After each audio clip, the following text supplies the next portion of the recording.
Dans le chapitre précédent, nous avions étudié le premier principe de la thermodynamique. Et il faut rappeler que le premier principe de la thermodynamique est intimement lié à la fonction énergie interne, puisque l'énoncé du premier principe de la thermodynamique est lié à la variation de l'énergie interne qui est égale à la somme du travail et de la quantité de chaleur échangée au cours d'une transformation donnée avec son environnement. Dans ce chapitre, nous allons étudier une première partie, relative au second principe de la thermodynamique. Et cette partie-là, ce chapitre-là sera consacré à la notion d'entropie, à la fonction d'entropie, qui est à la base du second principe de la thermodynamique, et à sa variation, et par conséquent à l'évolution, au sens de l'évolution des systèmes. Alors, qu'est-ce que ça veut dire la fonction entropie? Comment introduire la fonction entropie? Alors, une première approche, c'est une formulation mathématique. C'est ce que nous allons essayer d'aborder dans ce chapitre-là, dans l'introduction de ce chapitre. Tout d'abord, définissons ce que c'est une source de chaleur. Une source de chaleur est un corps ou un ensemble de corps dont la température T est bien définie. À partir de là, je peux commencer, si vous voulez, à parler de la fonction d'entropie. Je considère une transformation infinitésimale réversible au cours de laquelle un système thermodynamique échange la quantité de chaleur élémentaire dQ. Et je considère les variables macroscopiques indépendantes, pression et volume. Donc l'expression de dQ s'écrit lambda dP plus mu dV. Nous avions trouvé dans les chapitres précédents les expressions de lambda qui est égale à CV dérivé partiel de T par rapport à la pression à volume constant, et mu, l'expression du coefficient calorimétrique mu qui est égale à Cp dérivé partiel de T par rapport à V à pression constante. Si je considère une mole d'un gaz parfait, dont l'équation d'état est égale à PV égale à RT, alors la dérivée partielle de la température par rapport à la pression à volume constant, c'est V sur R, qui est égale à T sur P, en vertu de l'équation d'état, et dérivée partielle de T par rapport à V à pression constante est égale à P sur R, qui est égale aussi à T sur V. Donc, en fonction de ces résultats, je peux réécrire l'expression de la forme différentielle de la quantité de chaleur dQ, qui est égale à T facteur de CV sur P fois dP, plus Cp sur V fois dV. Remarquons que cette forme différentielle de l'expression de la quantité de chaleur dQ s'écrit comme le produit de la température, donc du paramètre macroscopique température, par la forme différentielle CV sur P fois dP plus Cp sur V fois dV. Et on vérifie facilement que cette forme différentielle est une différentielle totale exacte. Pourquoi? Parce qu'elle vérifie le théorème mathématique que nous avons énoncé au niveau de préambule mathématique. En effet, la dérivée par rapport à V de CV sur P, elle est égale à la dérivée de Cp sur V par rapport à P. Et c'est égal à 0. Pourquoi? Parce que Cv et Cp sont des constantes et P et V sont les variables indépendantes que j'ai choisies pour l'expression de dQ. De ce fait, si je forme le rapport dQ sur T, qui est égal à cette forme différentielle que je viens de montrer que c'est une différentielle totale exacte, donc le rapport dQ sur T est une différentielle totale exacte. Ce qui implique l'existence, du point de vue mathématique, d'une fonction d'état telle que le rapport dQ sur T est égal à la différentielle de cette fonction d'état. Cette fonction d'état, on la note S et on l'appelle la fonction entropie. On écrit alors ds est égal à dQ sur T et l'intégrale entre un état initial 1 et un état final 2 de ds, puisque c'est une fonction d'état, ce n'est autre que la valeur de S à l'état 2 moins la valeur de S à l'état 1. Ça ne dépend pas du chemin suivi, ça ne dépend que de l'état final et de l'état initial. Une transformation au cours de laquelle l'entropie du système reste constante est dite transformation isentropique. Donc cette expression ds qui est égale à dq sur t, on peut la considérer comme la première expression mathématique du deuxième principe. C'est la première formulation mathématique du deuxième principe. Le ds pour une transformation élémentaire réversible, c'est égal au rapport de dq sur t. Rappelons-nous que la forme différentielle dq n'est pas une différentielle totale exacte. Mais, si vous voulez multiplier dq par le facteur 1 sur t, devient une différentielle totale exacte. En mathématiques, on appelle ce facteur 1 sur t un facteur intégrant. La fonction entropie S est définie n'est définie qu'à une constante additive près. S est une fonction d'état, elle n'est définie que pour les états d'équilibre thermodynamique. Alors concernant les unités de cette fonction, puisque ds égale dq sur t, si dq est décrite pour une mole, alors l'unité de S c'est le joule par K par mol. Et si dq est décrite pour l'unité de masse, l'unité de S est le joule par K par kilogramme. Considérons maintenant un cycle échangeant de la chaleur avec un nombre fini de sources de chaleur. Nous avons vu ce que c'est une source de chaleur. C'est un corps, si vous voulez, dont la température est bien déterminée. Elle peut être constante comme elle peut changer selon une loi bien déterminée, bien définie. Alors je vais considérer d'abord un cycle irréversible. Je rappelle un cycle, si vous voulez, c'est le départ d'un état d'équilibre et le retour à cet état d'équilibre initial. Je considère un système qui échange de la chaleur avec un nombre fini, que j'appelle n, de sources, telles que les sources TI sont T1, T2, TI jusqu'à Tn, et les quantités de chaleur échangées avec chacune des sources, c'est Q1 irréversible, Q2 irréversible, QI irréversible, jusqu'à Qn irréversible. Toutes les, si vous voulez, l'échange avec toutes les sources se fait de manière irréversible. QI irréversible étant une quantité de chaleur finie échangée entre le système et la source TI de manière irréversible. Dans ce cas, le deuxième principe exige que la somme sur toutes les sources de chaleur, donc somme sur I égale à 1 jusqu'à N, du rapport QI irréversible sur TI doit être strictement inférieur à 0. Si le nombre de sources devient infini, donc n tend vers l'infini, les quantités de chaleur deviennent infinitésimales et on peut les noter dq irréversible. Il n'y a plus de notation discrète. La sommation discrète, sigma, se transforme en sommation continue, le signe intégral, d'où pour un nombre infini de sources, la relation précédente C1 peut s'écrire l'intégrale avec le rond au milieu, qui veut dire cycle, de dq irréversible sur t source, elle est strictement inférieure à 0. Et donc, je n'ai plus, si vous voulez, le symbole discret de I, je mets à la place t source, ça veut dire que à chaque fois, c'est la température de la source qui est, si vous voulez, indiquée. Puisque la transformation est irréversible, et quand la transformation est irréversible, la température de mon système n'est pas définie. Je rappelle donc que dq irréversible sur t source n'est pas une différentielle totale exacte. dq irréversible sur t source est différente de ds. Je rappelle que ds, c'est dq réversible sur t. Et la température est à la fois la température de la source et la température du système.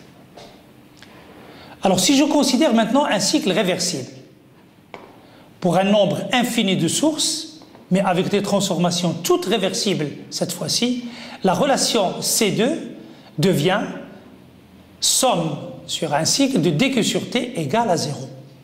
Alors là, ici, c'est identiquement nul. Par contre, dans le cas irréversible, c'est strictement inférieur à 0. Ici, dQ est échangé de manière réversible et T, c'est la température du système qui était aussi la température de la source. Quand l'échange se fait de manière, si vous voulez, réversible, la température du système est égale à la température de la source. Alors, essayons de généraliser ce qu'on vient de voir. À partir des relations C2 et D1, on peut écrire la relation générale qui englobe réversible et irréversible. Intègre somme sur le cycle, si vous voulez, de dQ sur T, c'est inférieur ou égal à 0 sans rien préciser. Si c'est irréversible, c'est strictement inférieur à 0, donc il faut préciser Q est réversible sur T source.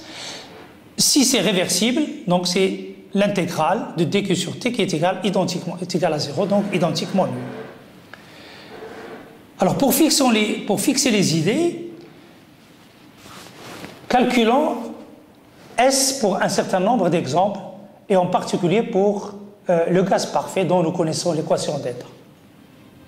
Considérons donc une mole d'un gaz parfait subissant une transformation réversible. Je considère la forme différentielle de dQ avec les variables indépendantes T et V, donc dQ égale CV dt plus P dV, donc ds, puisque c'est réversible, c'est dQ sur T, donc c'est CV dt sur T plus P dV sur T, sachant que l'équation d'état du gaz parfait s'écrit pour une mole PV égale RT, alors CV, c'est ds, pardon, c'est CV dt sur T, et P sur T, ce n'est autre que R sur V, donc c'est R dV sur V. Si je veux calculer la variation de l'entropie, c'est l'intégrale entre un état initial que j'appelle S0 et un état final S de ds. Donc c'est CV. Donc j'intègre cette partie-là, c'est l'intégrale d'une somme qui est la somme d'intégrales. Ici j'intègre sur la température et ensuite j'intègre sur le volume. Donc c'est somme entre T0 et T de dt sur T plus R, somme entre V0 et V de dV sur V. Et on reconnaît ici les dérivées logarithmiques dont les intégrales sont très très connues. Donc le résultat c'est CV log de T sur T0 plus R log de V sur V0. Donc je peux écrire que S moins S0 qui est delta S, c'est CV log de T plus R log de V moins CV log de T0 moins R log de V0, etc.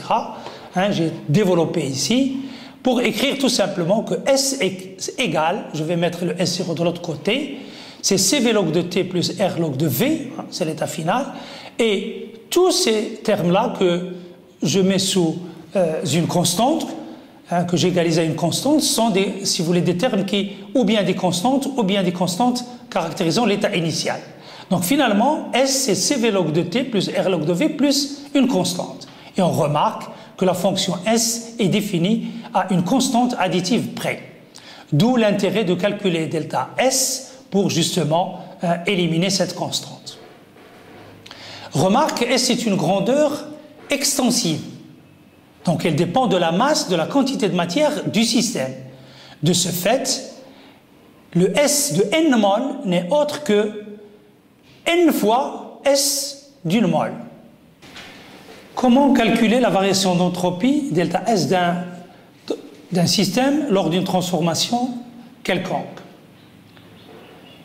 Considérons un système qui passe d'un état d'équilibre initial A à un état d'équilibre final B en subissant une transformation quelconque, réversible ou irréversible. Pour calculer la variation d'entropie delta S, qui est égale S de B moins S de A, puisque S est une fonction d'état, il suffit d'imaginer une transformation réversible la plus commode, la plus convenable possible, qui ramène le système de l'état A à l'état B et appliquer la définition suivante. ds égale dq réversible sur T. Ensuite, calculer delta S qui est S de B moins S de A en intégrant entre l'état initial et l'état final la forme différentielle dq réversible sur T. Alors sur la figure ci-contre, j'ai représenté dans le diagramme PV deux transformations entre l'état initial A et l'état final B. Une transformation irréversible en pointillé qui ramène le système de l'état A à l'état B et une transformation réversible qui ramène le système du même état A vers le même état B. Alors pour ces deux chemins-là, pour ces deux transformations-là, la variation d'entropie est la même. Donc ce schéma-là, il résume ce qu'on vient de dire mathématiquement. Remarque, pour la deuxième ou la troisième fois, le rapport dQ irréversible sur T est différent de la différentielle de l'entropie ds. Et par conséquent, l'intégrale entre l'état initial et l'état final de ce rapport dQ sur T est différent de delta S qui est S de B moins S de A qui est l'intégrale de dQ réversible sur T. Donc faites attention, ne pas confondre si vous voulez ces deux choses-là. Alors, pour fixer les idées, on va prendre un exemple très simple. C'est celui de la compression isobare réversible d'un gaz parfait. Je vais considérer une mole. Je vais écrire donc dQ réversible, c'est Cp dt plus HdP. Donc, je considère les variables indépendantes T et P. Et puisque je considère une transformation isobare, donc le dP égale à 0, donc dQ réversible n'est autre que Cp dt. Donc mon ds, c'est dQ réversible sur T, et le delta S, c'est l'intégrale, donc finalement de Cp entre A et l'intégrale, si vous voulez, de A, un facteur multiplicatif près qui est Cp, de dt sur T. Alors, sur le schéma ci-contre, j'ai représenté la transformation isobare en ligne continue entre A et B.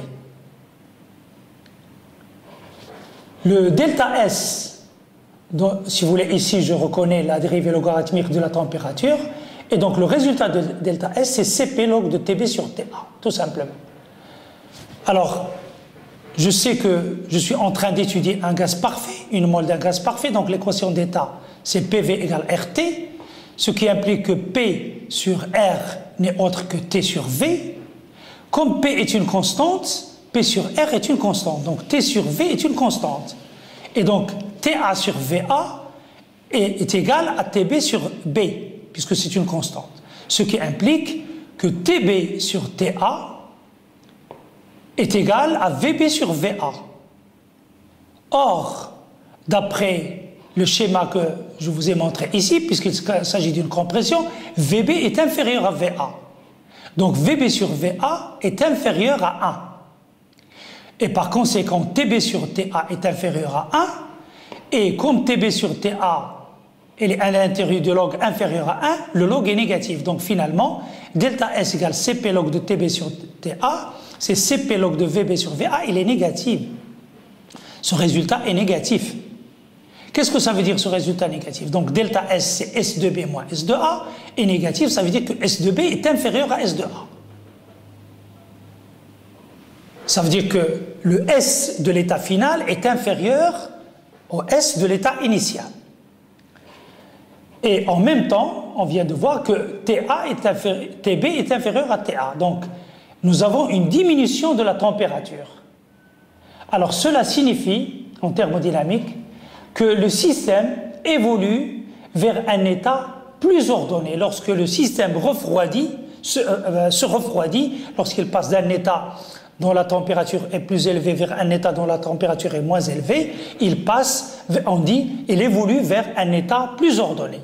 Alors, je vous rappelle que je vous ai déjà donné un schéma concernant, si vous voulez, l'évolution de l'état physique de l'eau. Rappelez-vous que nous avons caractérisé l'état solide, ou la glace, la forme glace de l'eau, par une température T1, l'état liquide par une température T2, et l'état vapeur, c'est-à-dire lorsque l'eau sous la forme vapeur, avec une température T3. Et manifestement, nous avons vu que T3 est supérieur à T2 et T2 est supérieur à T1. Et nous savons que l'état le plus ordonné, c'est l'état solide. Donc on voit bien que lorsque la température diminue, un système physique évolue vers un état plus ordonné. L'état solide, nous savons tous que l'état solide est beaucoup plus ordonné que l'état liquide, et l'état liquide est plus ordonné que l'état gazeux. L'état gazeux, c'est l'état le plus désordonné, ou le moins ordonné. Remarque, pour la transformation irréversible B que je schématise sur cette figure-là, qui part du même état initial A vers le même état final B, on a le même résultat de delta S. Rappelez-vous ce que j'ai dit, si vous voulez, au début de ce paragraphe. Pour calculer la variation d'entropie de cette transformation réversible, il faut imaginer, si vous voulez, un état de départ et le même état de départ et le même, si vous voulez, un chemin réversible entre le même état initial et le même état final et appliquer la formule ds égale dq réversible sur t. Donc, le delta S de cette transformation irréversible et le delta S de cette transformation-là, ils sont identiques. Pourquoi? Parce que la fonction S est une fonction d'état, tout simplement. Deuxième exemple, considérons une transformation réversible adiabatique. Réversible adiabatique. Donc, dq réversible est nul. Donc, le ds est égal à 0, puisque ds égale dq réversible sur t. Donc, le ds égale à 0, donc le delta S égale à 0, et finalement, donc S de B égale S de A égale une constante. Donc, une transformation adiabatique réversible est une transformation isentropique. Donc, c'est une transformation dont l'entropie reste constante. Troisième exemple, on va considérer une transformation adiabatique irréversible cette fois-ci. Je considère un système qui passe d'un état initial A à un état final B en subissant une transformation irréversible. C'est le chemin rouge en pointillé que j'ai noté I, et dq irréversible est nul. Alors, pour calculer la variation d'entropie d'une telle transformation, imaginons le chemin vert qui est un chemin réversible qui part du même état A vers le même état B. Donc, si j'arrive à trouver ce chemin-là qui est réversible pour passer de l'état A à l'état B, je peux calculer le delta S. Attention, nous savons que la forme différentielle dq dépend du chemin suivi. Donc, si dq irréversible est égal à 0, si dq lors du chemin irréversible est nul, qu'en est-il pour dq réversible? Il ne peut pas être nul, puisqu'il dépend du chemin. J'ai changé de chemin, donc le dq irréversible est nécessairement différent de 0. Donc, la transformation réversible à considérer ne peut pas être adiabatique. Alors, examinons le cas de la détente de Joule d'un gaz parfait. On sait que la transformation est adiabatique et fortement irréversible. Alors, je rappelle, si vous voulez, l'expérience de Joule. Il s'agit d'un gaz comprimé dans le compartiment A, dans un premier temps. Le compartiment A peut communiquer avec un compartiment B qui est vide initialement. Les deux compartiments initialement sont séparés par un robinet à pointeau. Et la transformation consiste donc à ouvrir le robinet à pointeau pour que le gaz occupe la totalité du volume, se détend et occupe la totalité du volume, compartiment A plus celui du compartiment A plus celui du compartiment B.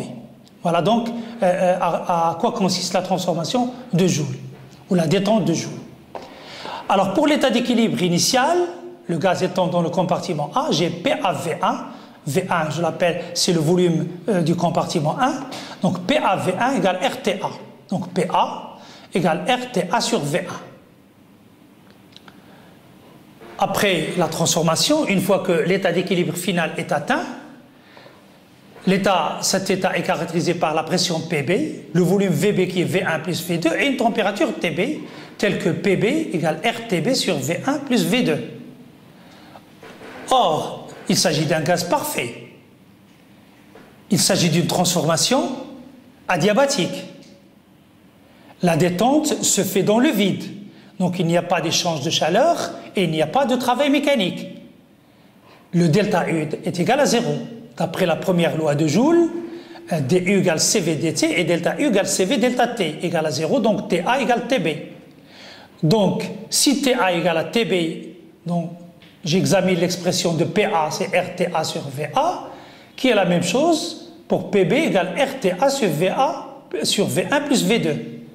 Donc ces deux expressions ne diffèrent que par la valeur de leur dénominateur. Dans la deuxième expression, c'est V1 plus V2, il est supérieur à V1 et par conséquent, PB est inférieur à PA. C'est tout à fait naturel, prévisible, parce qu'il s'agit d'une détente, donc la pression, si vous voulez, dans cette configuration-là, elle est elle est plus faible que la pression dans le compartiment, lorsque le gaz est confiné dans le compartiment A. Donc, la transformation réversible à imaginer, en vertu, parce que nous avons vu que, si vous voulez, que TA égale à TB, elle peut être, si vous voulez, isotherme. Donc, on peut choisir, on peut imaginer une transformation isotherme pour aller de l'état A à l'état B, puisque TA égale à TB. Et écrire ds égale dq réversible sur T égale pdv sur T égale aussi rdv sur V, d'où le calcul de delta S devient facile, c'est tout simplement R log de V final sur V initial qui est R log de V1 plus V2, c'est le volume final, sur V1. Et comme V1 plus V2 supérieur à V1, donc ça c'est positif, ce résultat est positif. Finalement, le delta S pour cette détente, il est positif. Alors, nous avons vu que lorsque le delta S était négatif, le système évoluait vers un état ordonné. Eh bien, dans le cas contraire, c'est-à-dire lorsque le delta S est positif, on dira que le système évolue vers un état final désordonné ou le moins qu'on puisse dire, moins ordonné que l'état initial. Donc, le delta S positif sera lié à une évolution vers le désordre. Alors, appliquant ces résultats, ou ces premiers résultats du deuxième principe de la thermodynamique, basés sur la fonction entropie, au calcul des coefficients calorimétriques que nous avons déjà étudiés, si vous voulez, lors du dernier chapitre. Alors, je résume ce que nous avons vu jusqu'à présent. Nous savons que, d'après le premier principe de la thermodynamique, je rappelle qu'il est lié intimement à la fonction énergie interne, la différentielle de cette énergie interne est une différentielle totale exacte. C'est la relation que j'appelle A. Je rappelle aussi que, d'après ce qu'on vient de voir, c'est-à-dire la première partie sur le deuxième principe, que la différentielle de S, la différentielle de l'entropie, est aussi une différentielle totale exacte. Les deux fonctions U et S sont des fonctions d'état. Soit V et T, les variables indépendantes du problème à étudier, et supposons avoir une transformation infinitésimale réversible.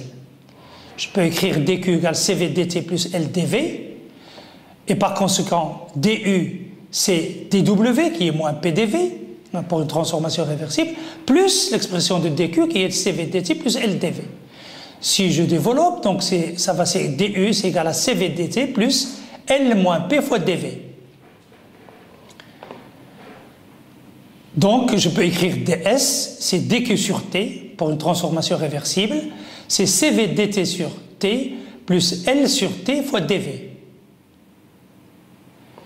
Donc, je peux écrire, puisque du est une différentielle totale exacte, que la dérivée par rapport à v de cv, à partir de la relation A ici, elle est égale à dérivée de L moins P par rapport à T à volume constant.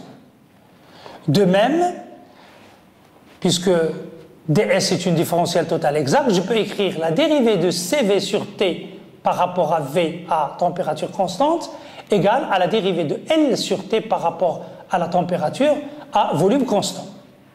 Alors si je développe ces calculs-là, ces dérivées partielles-là, je peux montrer facilement que L est égal à T multiplié par la dérivée partielle de P par rapport à la température à volume constant.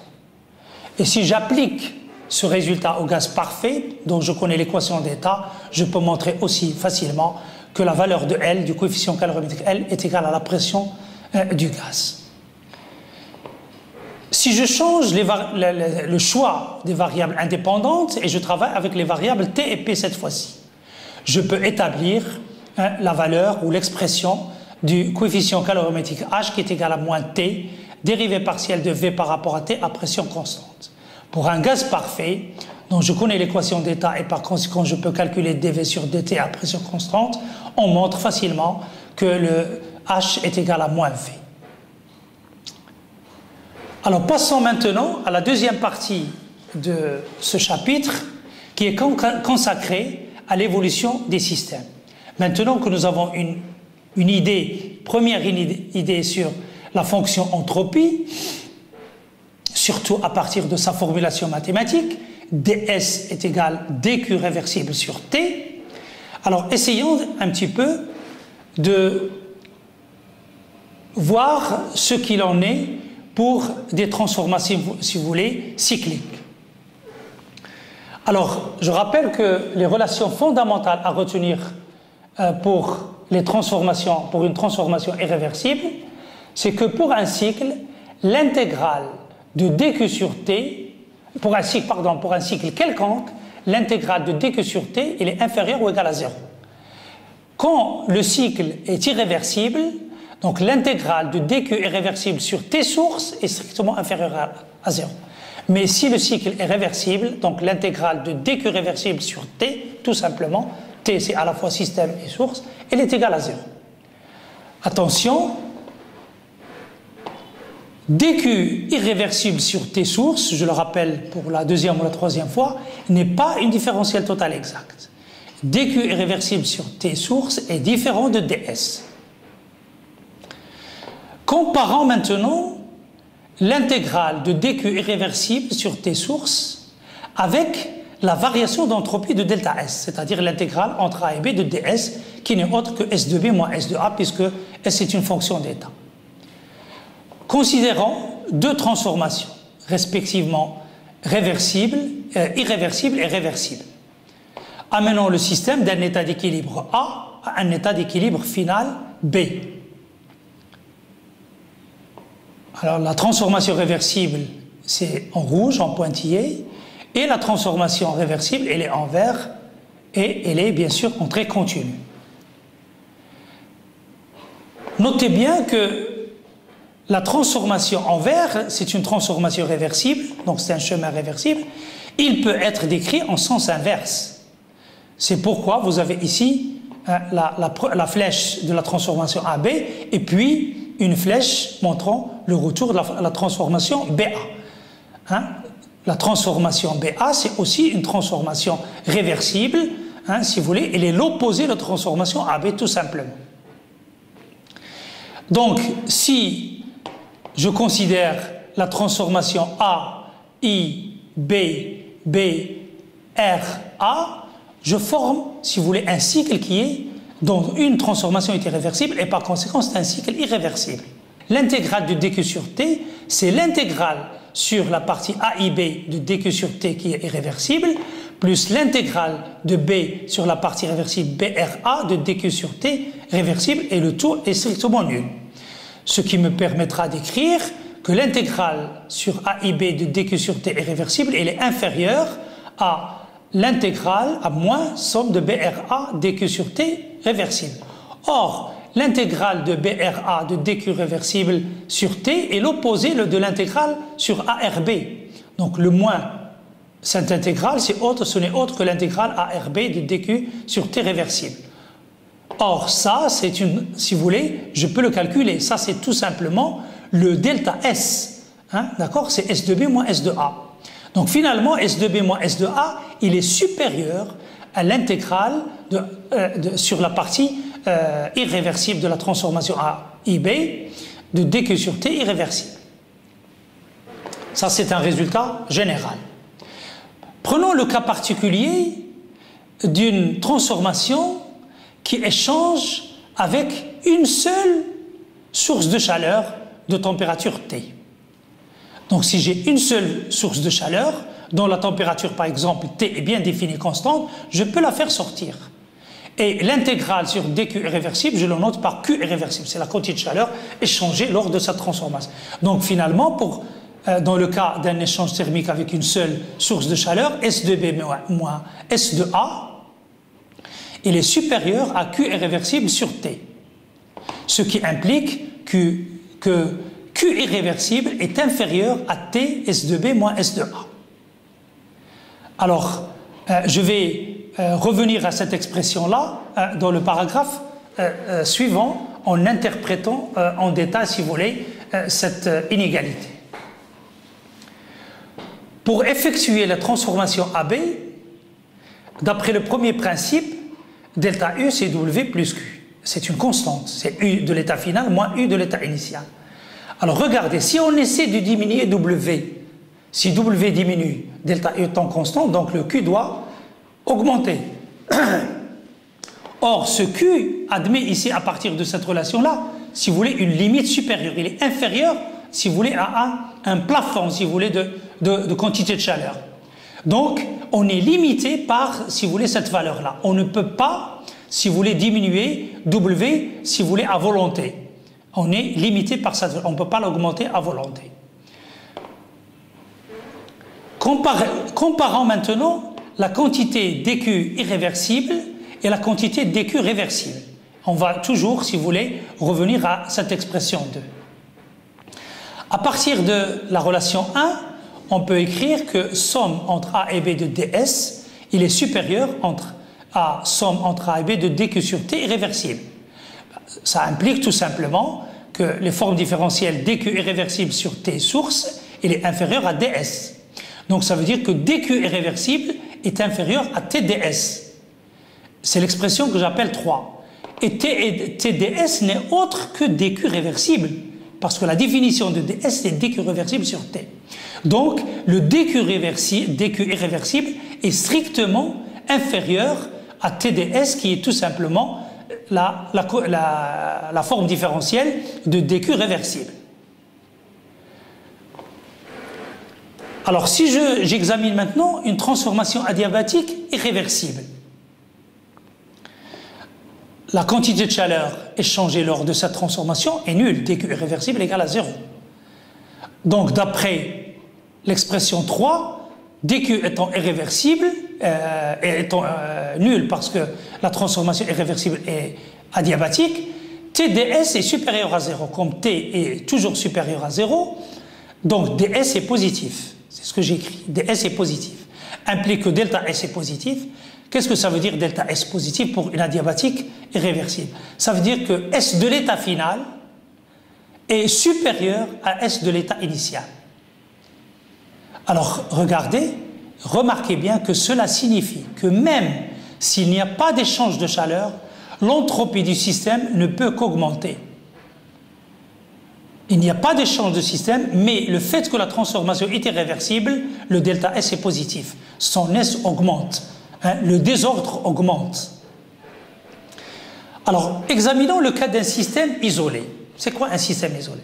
Un système isolé, c'est un système qui n'échange aucune forme de chaleur, ni travail, ni chaleur. Donc, en particulier, le dQ égale à 0 qui nous intéresse dans les expressions que nous sommes en train d'examiner. Donc, si dQ égale à 0, donc ds est supérieur à 0, et donc le delta S est positif, et donc le S augmente, c'est-à-dire S de l'état final est supérieur à S de l'état initial. Donc, le S ne peut qu'augmenter. Et on dira que l'état d'équilibre final, s'il est atteint pour un système isolé, correspondra à un maximum de S. Si je connais donc la variation de la fonction entropie en fonction des variables macroscopiques, on pourra alors prévoir le sens de l'évolution de ces variables-là. On pourra, si vous savoir, si la température augmente ou elle diminue, si le volume augmente ou il diminue, etc. Alors c'est ça ce qu'on appelle, si vous voulez, l'évolution des systèmes en fonction donc de la variation d'entropie, donc la fonction qui est à la base du second principe de la thermodynamique. Alors revenons maintenant à notre système et essayons de faire la différence, si vous voulez, lors de l'échange avec un milieu extérieur, entre ce qu'on appelle système, milieu extérieur et univers. Rappelons que nous avons établi que la variation d'entropie, ds, en toute rigueur, c'est dQ réversible sur T. Nous avons montré aussi que ds est supérieur à dQ irréversible sur T source, ce qui montre que ds moins dQ irréversible sur T source est strictement positif, cette différence-là. Considérons un système qui échange une quantité de chaleur lors d'une transformation infinitésimale quelconque. On peut écrire de manière générale, puisque pour le cas réversible, j'ai l'égalité ici, pour le cas irréversible, j'ai une inégalité ici. Donc je peux écrire de manière générale ces deux relations-là comme ds supérieur ou égal à dq sur t sans rien préciser dans cette écriture-là. Soit ds moins dq sur t source égale, on va appeler cette différence-là égale à d sigma, elle est supérieure ou égale à 0. S'il s'agit d'une transformation réversible, dq, ici c'est dq réversible et t source égale t système, donc c'est l'égalité, donc c'est égal à 0. Mais si c'est irréversible, ici c'est dq irréversible et ds moins dq réversible t source, c'est strictement positif. Donc cette égalité-là, elle généralise cette égalité en tenant compte de la réversibilité. Alors ce terme-là que je viens, si vous voulez, d'introduire dans cette égalité-là, s'appelle tout simplement la source d'entropie. Le d sigma, pardon, il est toujours supérieur ou égal à 0. Bien sûr, quand la transformation est irréversible, le d sigma est strictement positif, et quand la transformation est réversible, le d sigma est identiquement nul. Alors si j'écris ds égale ds du système, alors la variation d'entropie du système, alors dans l'expression précédente, je vais écrire d sigma, c'est ds du système moins dq sur t source, c'est supérieur ou égal à 0. Je vais poser aussi moins ce terme-là, moins dq sur t source, puisqu'il est relatif à l'échange avec le milieu extérieur, je vais l'écrire ds extérieur, c'est la variation d'entropie du milieu extérieur. Donc l'expression 4 va s'écrire ds du système plus ds extérieur égale d sigma, il est supérieur ou égal à 0. Notez bien que si l'échange thermique se fait de manière réversible, comme on vient de le dire plus haut, d sigma est identiquement nul. En effet, d du système, c'est dq réversible sur t système, égale à dq réversible sur t source. Quand c'est réversible, t source égale t système. Mais ds extérieur, c'est moins dq réversible sur t source, qui est la même chose, moins dq réversible sur t système, puisque l'échange réversible se fait entre le système et le milieu extérieur. Et finalement, ds du système plus ds extérieur égale d sigma égale à 0. Alors, faisons la distinction entre le milieu extérieur, entre l'environnement immédiat du milieu extérieur et ce qu'on appelle l'univers en thermodynamique. Le milieu extérieur signifie pratiquement le voisinage immédiat du système avec lequel les échanges énergétiques se produisent.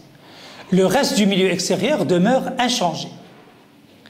Si par exemple le voisinage du système est un thermostat, celui-ci ne sera pas ou très peu perturbé par un échange de chaleur. C'est le cas d'un grand réservoir d'eau, ou un lac, ou un océan. Si vous voulez, ces systèmes-là constituent ce qu'on appelle un thermostat, c'est-à-dire un corps dont la température ne peut pas être, si vous voulez, changée par n'importe quel échange thermique, parce que leur capacité calorifique est tellement grande qu'on ne peut pas changer leur température lors d'un échange avec un système de dimension finie. La transformation subite par le thermostat sera considérée comme réversible, parce que pratiquement sa température ne change pas. Dans ce cas, le thermostat, c'est le milieu extérieur, c'est-à-dire la source de chaleur.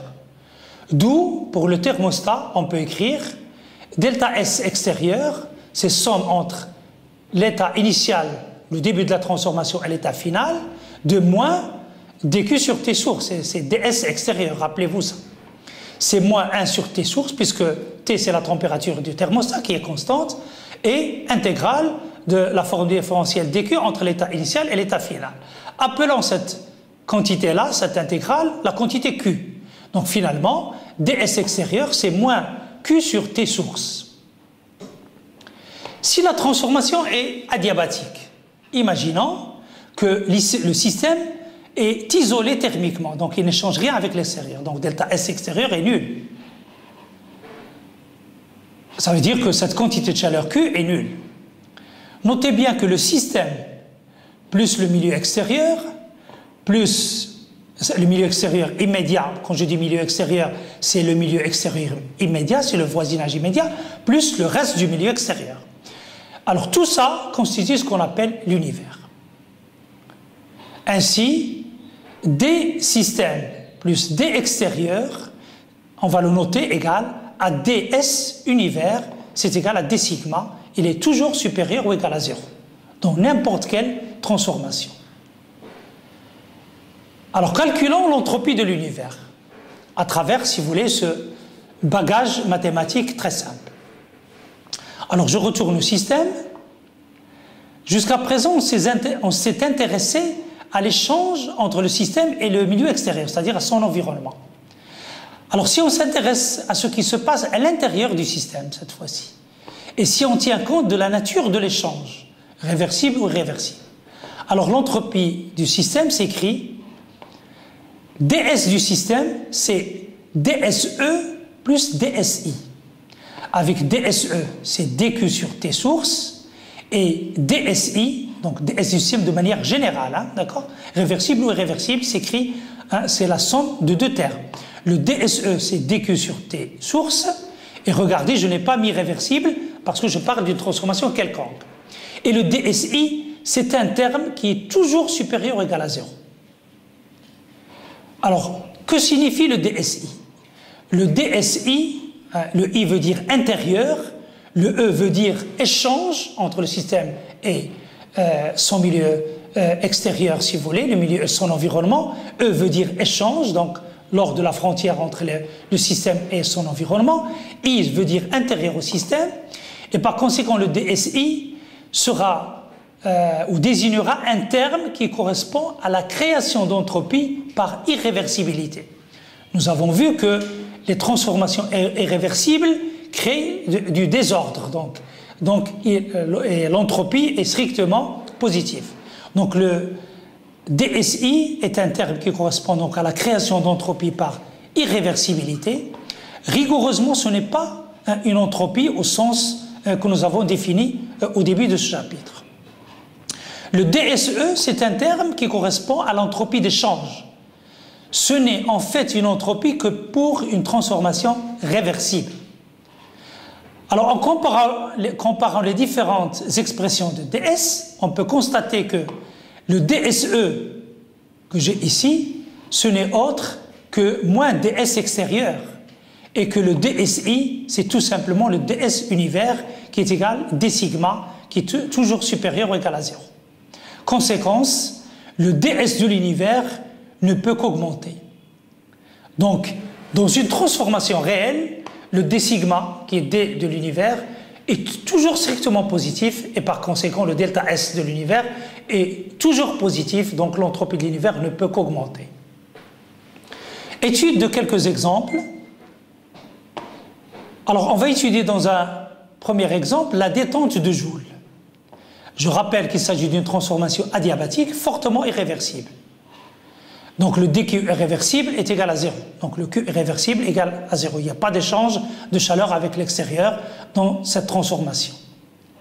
Donc le ds de l'univers qui est égal à ds du système plus ds extérieur, avec ds extérieur c'est moins dq irréversible sur t source égal à 0.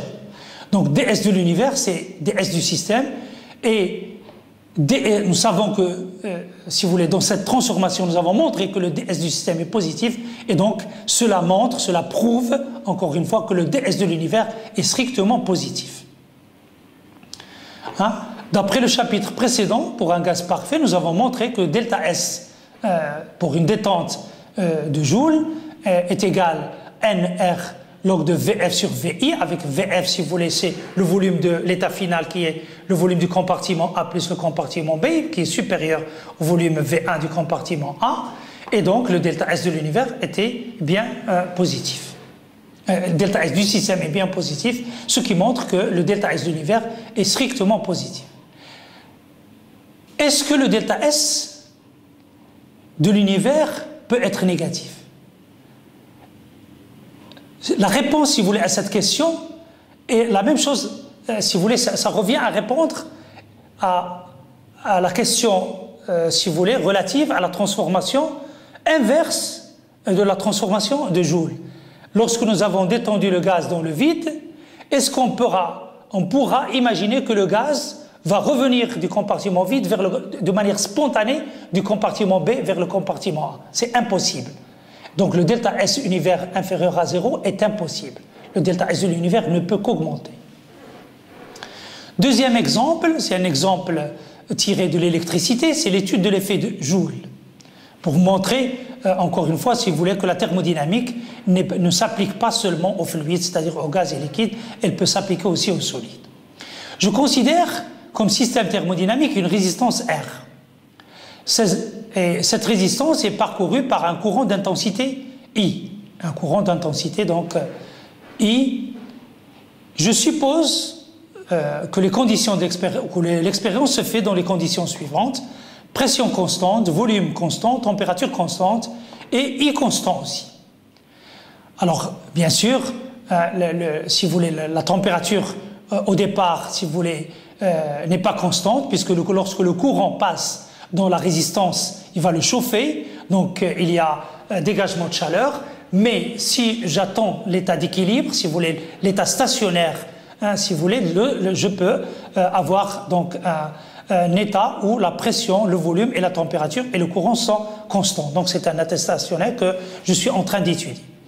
Dans cet état stationnaire, le delta S du système est nul. Pourquoi? Parce que le S est constant puisque tous les paramètres sont constants. Donc le delta S du système est nul.